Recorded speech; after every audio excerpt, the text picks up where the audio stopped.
September 1965. Pakistan's armored spearhead rolled toward Indian Punjab with overwhelming confidence. American-supplied Patton tanks, the most advanced medium tanks in the subcontinent, led the charge. Pakistani commanders expected rapid breakthrough and decisive victory. Instead, within 72 hours, nearly 100 Pakistani tanks lay destroyed or abandoned across the sugarcane fields near Assal Uttar. The battle became known as the Patton Nunda, the graveyard of Pattons. We know this story. What we don't know, what has been systematically classified and suppressed for more than 59 years, is what else was happening above those fields. What tank commanders on both sides were observing and immediately ordered never to discuss. What Pakistani reconnaissance photographed before those photographs disappeared into classified archives. What explains penetrations of armor that should have been physically impossible with 1965 technology. Tonight, I'll share testimony that has been sealed, suppressed, and dismissed as combat stress for nearly 6 decades. Testimony from 47 witnesses, 31 Indian, 16 Pakistani, describing phenomena that transformed Assal Uttar from a tank battle into something far stranger. 14 of those witnesses died within 18 months, under circumstances officially attributed to combat, accident, or illness. The statistical probability of this mortality rate, calculated by defense analyst Dr. Vikram Malhotra in 2019, was 847 to 1. This is the story they tried to bury beneath burning Pattons and celebrating headlines. The story of what was really happening in the skies over Assal Uttar. September 8, 1965, 0:43 hours. Pakistan's 1st Armored Division crossed the international border, advancing through Khem Karan with minimal opposition. The division represented Pakistan's premier strike force, multiple armored regiments equipped primarily with American M47 and M48 Patton tanks. Supporting elements included mechanized infantry, self-propelled artillery, reconnaissance units. The axis of advance aimed toward the Beas River bridges, a route that would slice through Indian Punjab and potentially isolate Indian forces operating further north. Indian forces in the sector initially consisted of lighter formations without heavy armor concentration. However, Indian intelligence detected Pakistani preparations. The Indian 4th Mountain Division, responsible for defending this sector, received urgent reinforcement. Most critically, India's 3rd Cavalry Regiment, equipped with British Centurion tanks, deployed to defensive positions near the village of Assal Uttar. Indian engineers immediately began preparing the battlefield, flooding irrigation channels, positioning anti-tank guns, establishing hold-down positions for the Centurions. The preparations followed standard defensive doctrine. Mostly, Captain Ranjit Singh Dayal, 29 years old, from Amritsar, commanded a squadron of Centurion tanks in the 3rd Cavalry. 5 years of service, veteran of border skirmishes, considered by his superiors as exceptionally skilled in tank gunnery.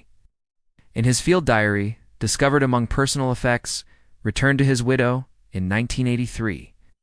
18 years after his death, Dayal recorded events beginning September 7th. The entry for September 7th, 1965, written at 2,140 hours. Final positioning complete. Irrigation channels flooded as ordered. Gun sights calibrated. But during afternoon reconnaissance, Lieutenant Khanna observed something over the northern tree line. 3 objects, disc-shaped, metallic appearance, hovering, completely silent. Approximately 200 meters altitude, remained visible for 11 minutes before departing at speed impossible to estimate visually. Khanna reported to Major Chaudhry. Chaudhry ordered no documentation. Told Khanna atmospheric phenomenon related to heat. Lieutenant Ajay Khanna, 24, from Delhi, served as reconnaissance officer for the 3rd Cavalry. His official reconnaissance report for September 7th, archived at the Army Historical Division and declassified in 2018, contains no mention of aerial phenomena. However, a letter Khanna wrote to his brother, dated September 9, 1965, 2 days later, describes the objects in greater detail. The letter, donated to the National Defense Archives by Khanna's family in 2015. 3 craft, I can call them nothing else, hovering above the sugarcane. It's no sound whatsoever. While our Centurions idle with noise you can hear 2 kilometers away. They rotated slowly. Metallic surface, but not reflecting light like metal should. Producing light. bluish-white. After 11 minutes, they accelerated. Brother, I have seen jets scramble. This was not that. From stationary to gone in perhaps 2 seconds. The speed would have killed any human pilot. I reported this. I was told not to report this. I was told I saw heat distortion. I know what heat distortion looks like. This was not heat distortion. According to meteorological records from Amritsar Weather Station, obtained through RTI request in 2016, conditions on September 7, 1965, were partly cloudy with temperature of 29 degrees Celsius, humidity 68%. Wind from southwest at 8 miles per hour, conditions that eliminate heat distortion. Temperature inversion, or atmospheric refraction, as explanations for the sighting. Lieutenant Kana died on November 3, 1965, less than 2 months after writing that letter.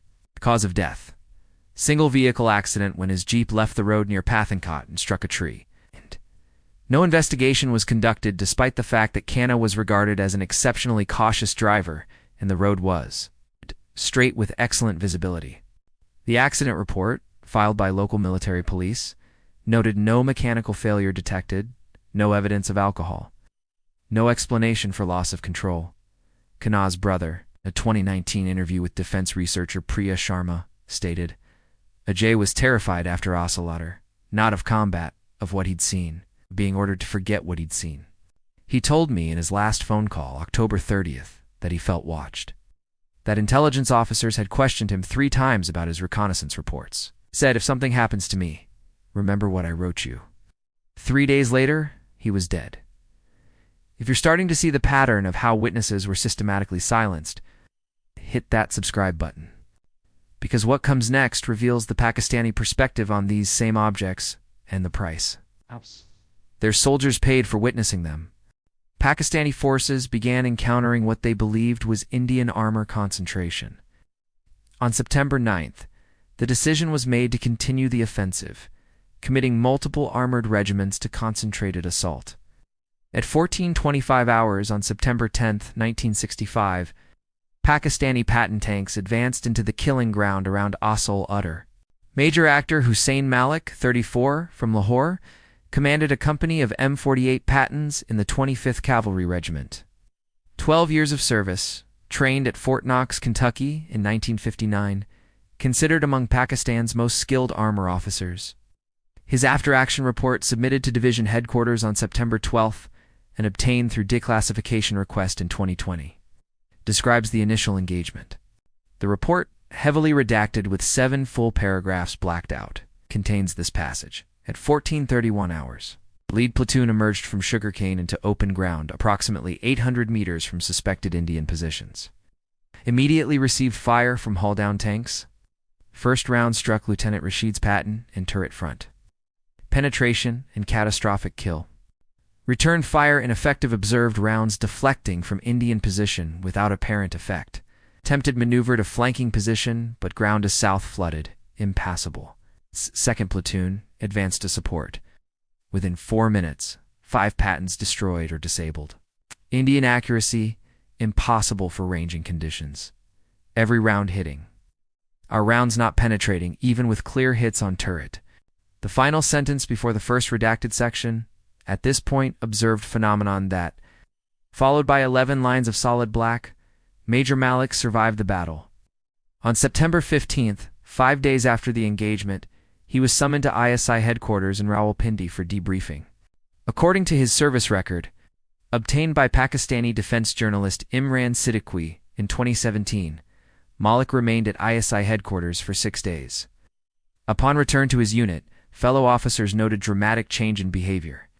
Captain Tariq Mahood, who served under Malik and survived until 1997, described Malik's transformation in a 2014 memoir published privately. The major returned from Rawalpindi, a different man, would not discuss the battle, would not discuss his debriefing. Became agitated if Assal Uttar was mentioned. I observed him writing lengthy reports in his quarters that he would burn immediately after completing. On one occasion I asked him directly what he had seen during the battle. He looked at me with expression I can only describe as terror and said, things that our doctrine does not account for. Things that make our tanks irrelevant. In a letter to his wife dated September 28, 1965, 13 days after his ISI debriefing, Malik wrote words that would be discovered only after his death. The letter, found among personal effects returned to his widow in 1968 and shared with researcher Imran Siddiqui in 2018, contains this passage. I cannot explain what occurred at Assal Uttar. I have been ordered not to explain. But you should know, if anything happens to me, that what we faced was not simply superior Indian tactics or equipment. There were phenomena, can use no other word, that affected our ability to fight. Objects in the sky, effects on our equipment. The Indian tanks fired with precision that cannot be explained by optical sights available in 1965. They knew our positions before we revealed them. Their penetrations of our armor exceeded what their guns should achieve by physical laws. I have been told that discussing this constitutes breach of national security. I've been told that my observations were a result of combat stress. I was not suffering combat stress. I know what I saw. I know what every man in my company saw. I know that 14 of us who submitted detailed reports have been reassigned, isolated, or are under investigation for reliability. Major actor Hussein Malik died on March 7, 1966. Less than 6 months after Assal Uttar. Official cause, cerebral hemorrhage during routine physical training. He was 34 years old, with no history of cardiovascular issues. The post-mortem examination, conducted at Combined Military Hospital Rawalpindi, noted sudden catastrophic cranial bleeding, etiology unclear. No investigation was conducted into the circumstances. His widow, in the 2018 interview, stated, "They killed him. I don't know who they are, but my husband was healthy. My husband was terrified. And my husband knew something that someone decided he should not know." Back at Assal Uttar on September 10th, the battle intensified. Captain Ranjit Singh Dalesfield diary entry for September 10th, 1965. 1620 hours describes the engagement from the Indian perspective. Pakistani Pattons advancing in strength. Major Chowdhury ordered weapons free at 1430 hours. Gunner Sebitar Singh acquired first target at 1,840 meters beyond effective range for our optics. But Singh reported he could see the target with absolute clarity, not through sight, through knowing. I ordered him to fire. First round penetration through frontal turret armor, catastrophic kill. The penetration should not have occurred at that range with our ammunition. The physics don't support it. Second target acquired. Same, impossible range. Same result. In next 12 minutes, my tank destroyed 7 Pattons. 7 shots, 7 kills. Every penetration through armor that should have resisted our rounds. Gunner Singh reported throughout the engagement that he knew where to aim, that something was guiding his targeting. At 1507 hours, I observed through cupola the objects Lieutenant Khanna had reported. 3 of them, disc-shaped, hovering at approximately 500 meters altitude above Pakistani positions. Rotating slowly, emitting blue-white light. Completely silent despite being closer than Pakistani artillery, which was clearly audible. One reported observation to Major Chaudhry. He ordered me to maintain fire discipline and disregard aerial phenomena. Ordered me to focus on target engagement. But the phenomena could not be disregarded, because while they were present, our kill rate was impossible. Pakistani fire, which should have been deadly at the ranges we were engaging, was ineffective. Their rounds falling short, going wide, or bouncing off our armor despite being hits that should penetrate. Sabitar Harsimran Singh, 31, from Patiala, served as gunner in Captain Dayal Centurion. 8 years of service, trained at Armored Corps Center and school in Ahmednagar, reputation as one of the regiment's finest gunners. Singh's personal account, recorded in an internal regiment historical document compiled in 1967 and declassified in 2019, describes his experience during the engagement. I have been a tank gunner for 8 years. I know the capabilities of our fire control system. I know the limitations of optical sights. What occurred on September 10th exceeded those limitations by orders of magnitude. When I looked through the gun sight, targets appeared with clarity impossible for the magnification. But it was more than clarity. I knew where the targets would move before they moved. I knew where armor was weakest. I knew with certainty that if I fired at specific points, penetration would occur. This knowing did not come from training or experience. It came from elsewhere. In my mind, as if something was providing targeting information directly to my consciousness. When I reported this to Captain Dayal, he ordered me to continue firing and not to speculate about the source of the information. But I knew, every gunner in the squadron knew, something was helping us. Something that appeared over the battlefield as three glowing objects. Something that the Pakistanis could see as well. Because I observed through magnified optics that Pakistani tank commanders were looking upward, pointing, attempting to photograph the objects. After the battle, we were debriefed. Intelligence officers spent 4 hours questioning me about my gunnery performance. They were particularly interested in my statement about knowing target positions. I was ordered to revise my statement to eliminate references to external guidance or unconventional awareness. I was told that my performance was a result of excellent training and combat focus. I was told that the objects I observed were atmospheric. I was told that discussing any alternative explanation would constitute breach of security and result in court-martial. Singh's debriefing report, referenced in the regiment historical document, was classified upon submission and remains sealed. Requests filed under Right to Information. KETN in 2015 and 2018 for access to the report were denied, citing national security implications related to sensor and targeting systems. Subedar Harsimran Singh died on July 18, 1966, 10 months after Assal Uttar. Official cause: training accident at Ahmednagar, when he fell from a Centurion tank during maintenance and struck his head. The accident report noted that Singh, an experienced tanker, somehow fell from a stationary tank in good weather during routine maintenance. Fellow tankers who witnessed the incident, according to sworn statements obtained by researcher Vikram Malhotra in 2016, reported that Singh appeared disoriented and complained of severe headaches in the weeks before his death. One witness who requested anonymity stated, "Harsimran was not himself after Assal Uttar. He talked in his sleep about lights, about voices in his head, about knowing things he shouldn't know." Medical officers examined him twice. Both times declared him fit for duty, despite obvious distress. The day he died, I saw intelligence officers at the base. They left hours before his accident. I have always wondered about the timing. Pakistani tank crews advancing into the kill zone at Assal Uttar reported similar impossible phenomena from the opposite perspective. Lieutenant Shahid Aziz Khan, 26, from Karachi, commanded a platoon of M48 Pattons in the 19th Lancers. For years of service, graduate of Pakistan Military Academy Kakal, described by superiors as promising young officer with strong tactical judgment. In a letter to his father dated September 11, 1965, written immediately after the battle and discovered in family archives in 2013, Lieutenant Khan described the engagement. "Father, what occurred yesterday defies military explanation.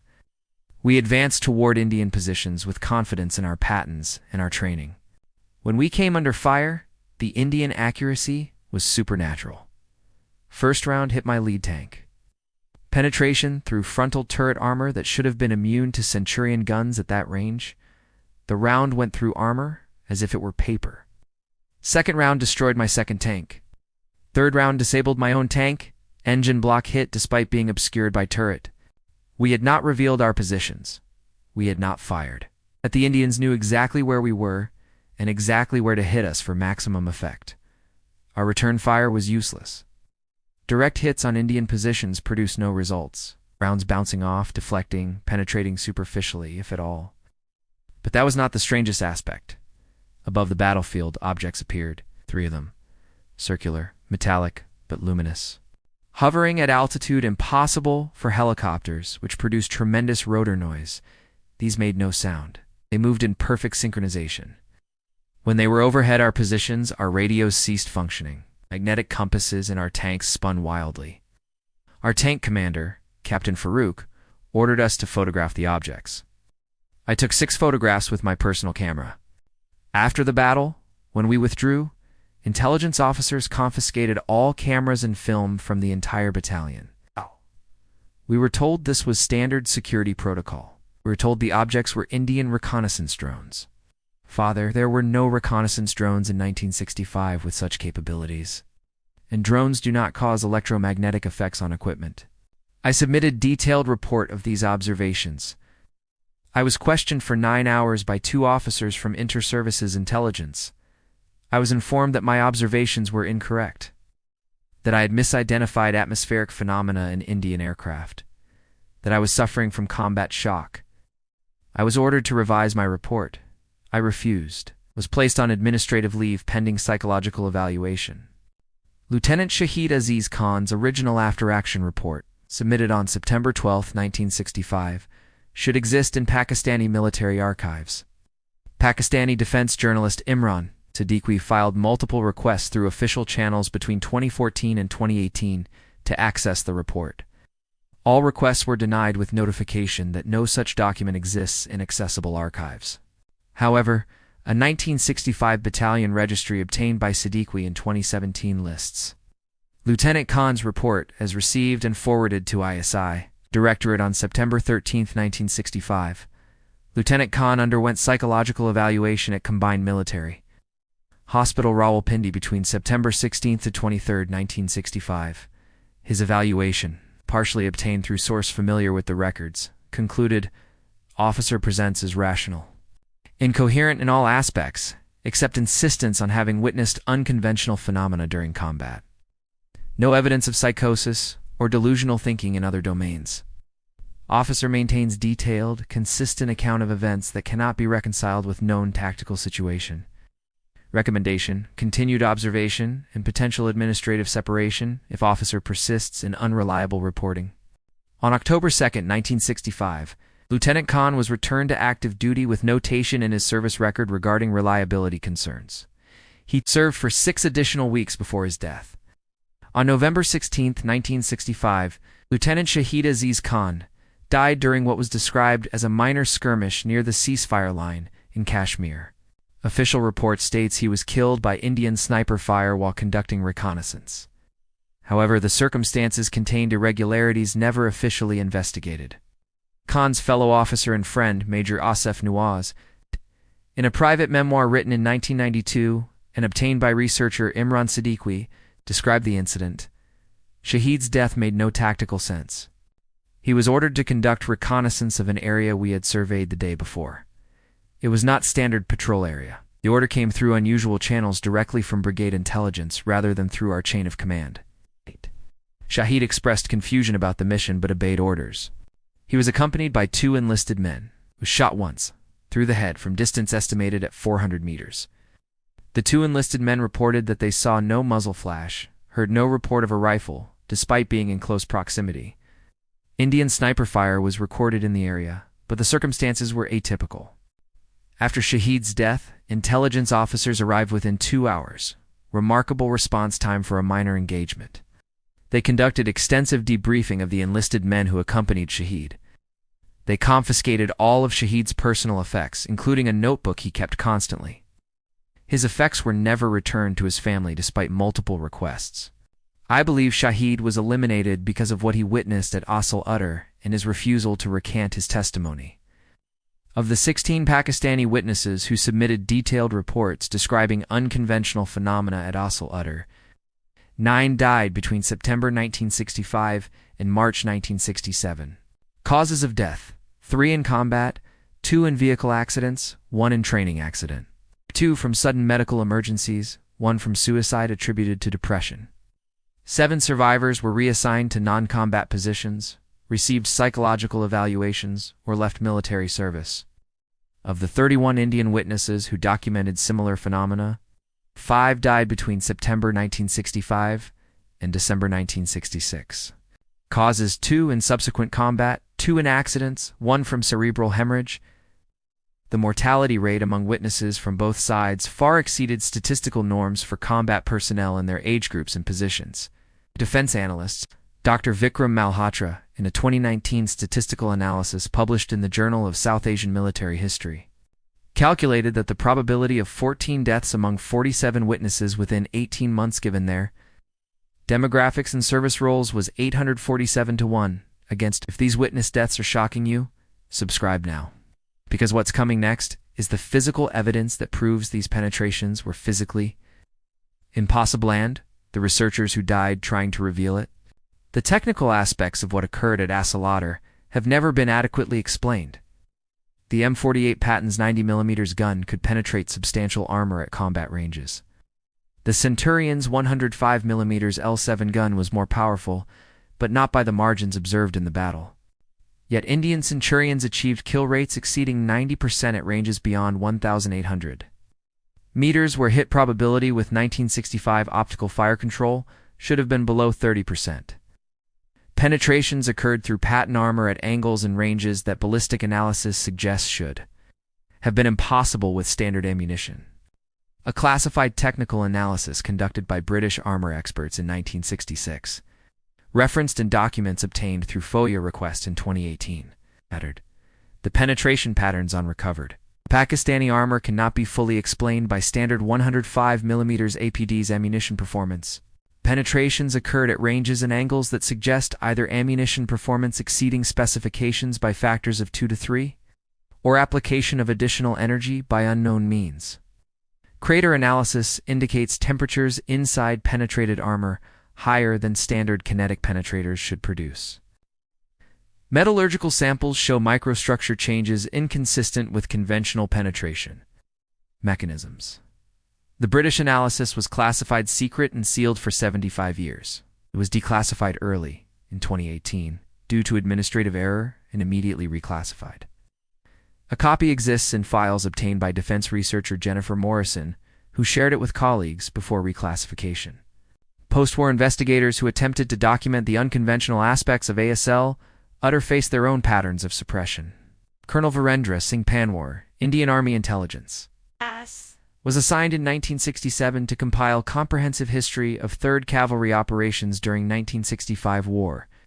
During research, Panwar interviewed surviving tankers from Assal Uttar and discovered consistent accounts of aerial phenomena and impossible gunnery performance. In a memo to Army headquarters dated March 15, 1968, Panwar wrote, "Interviews with 23 personnel from 3rd Cavalry Regiment revealed disturbing consistency in accounts of phenomena that cannot be reconciled with conventional explanations. Witnesses independently describe aerial objects, electromagnetic effects, and combat performance exceeding equipment capabilities. These accounts have been systematically excluded from official histories. I recommend formal investigation into circumstances surrounding engagement at Assal Uttar, particularly regarding possible unconventional weapons or systems employed by unknown parties." Panwar's memo was received at Army headquarters and filed. No investigation was authorized. On July 9, 1968, Colonel Panwar was killed in a vehicle accident near Dehradun when his staff car left a mountain road. The accident report noted brake failure as probable cause. Panwar's research files on Assal Uttar, which should have been archived with his other work, cannot be located despite existing in personnel records. His assistant, Major K.S. Rather, in a 2015 interview stated, "Colonel Panwar was meticulous about his research. He kept detailed files, recordings of interviews, photographic evidence. After his death, intelligence officers arrived at our office within hours.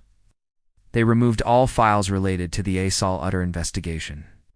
They told us the material was classified and would be archived appropriately.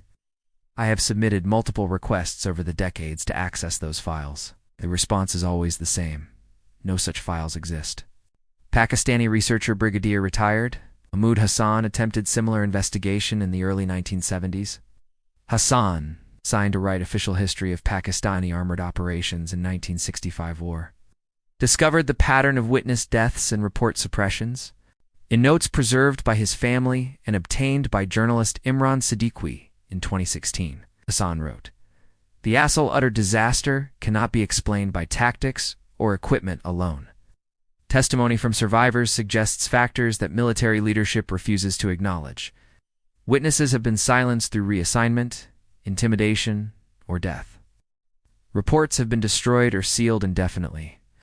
I have been warned twice by ISA to cease this line of inquiry. I have been informed that pursuing questions about unconventional aspects of Assal Uttar constitutes threat to national security. This is not history. This is cover-up." Brigadier Hassan's Official History of Pakistani Armor Operations, published in 1974, contains no mention of aerial phenomena, electromagnetic effects, or unconventional combat performance at Assal Uttar. Hassan died on August 14, 1975 from heart attack. He was 52 years old. His personal research notes on Assal Uttar were never found despite family certainty that they existed. The physical evidence from Assal Uttar tells its own story. Fields around the village still contain destroyed Pakistani tanks left as memorials. In 2003, during restoration work on one displayed Patton, workers discovered something unusual inside the destroyed turret. Metallurgist Dr. Rajesh Kumar, hired to assess the hull for preservation, found anomalous patterns in the penetration crater. In a 2004 report to the Ministry of Defense, Kumar wrote, "The penetration exhibit characteristics inconsistent with conventional kinetic energy projectile. The crater shows evidence of extreme heat beyond normal penetration temperatures. Metallurgical analysis reveals grain structure changes, suggesting exposure to directed energy rather than simple kinetic impact. Additionally, trace elements present in the crater include isotopes not consistent with standard armor or ammunition composition in 1965. I recommend further analysis. The penetration mechanism appears to have involved physics beyond conventional ballistic processes." Dr. Kumar's report was received by the Ministry of Defense. He was informed that further analysis would not be funded and that his findings should not be published. In 2007, Dr. Kumar attempted to publish his findings in the International Journal of Defense Materials. The paper was rejected with notation, "Findings not supported by additional evidence and potentially sensitive to defense interests." In 2012, Dr. Kumar died from complications following surgery for injuries sustained in a hit-and-run accident in Delhi. He was 58 years old. The driver was never identified. September 11, 2027, will mark the 62nd anniversary of the last day of fighting at Assal Uttar. On that date in 1965, Pakistani forces withdrew from the killing ground, leaving approximately 100 destroyed or abandoned tanks across the sugarcane fields. The date has taken on significance in certain circles researchers of aerial phenomena. Former intelligence officers, organizations tracking military encounters with unidentified objects. There are indications that September 11, 2027 may witness activity related to the original event. Partially declassified Indian military intelligence documents from 2024 reference. Recurrent activity at historical sites of high strangeness, military encounters, particularly on anniversaries of 3-year multiples. 2027 marks 62 years. Some researchers note corresponds to cycles mentioned in classified reports about periodic phenomena at conflict sites. In September 2021 and September 2024, civilians in Punjab reported unusual lights over the fields of Assal Uttar, matching descriptions from 1965. Local police in both instances filed reports describing aerial lights of unknown origin performing impossible maneuvers. Both reports were forwarded to military intelligence and resulted in no public investigation. In March 2025, the Indian Army announced plans for special exercises near Assal Uttar scheduled for September 2027. The exercises were described as commemorative, but involve air defense units and electronic warfare systems not typically deployed for historical commemorations.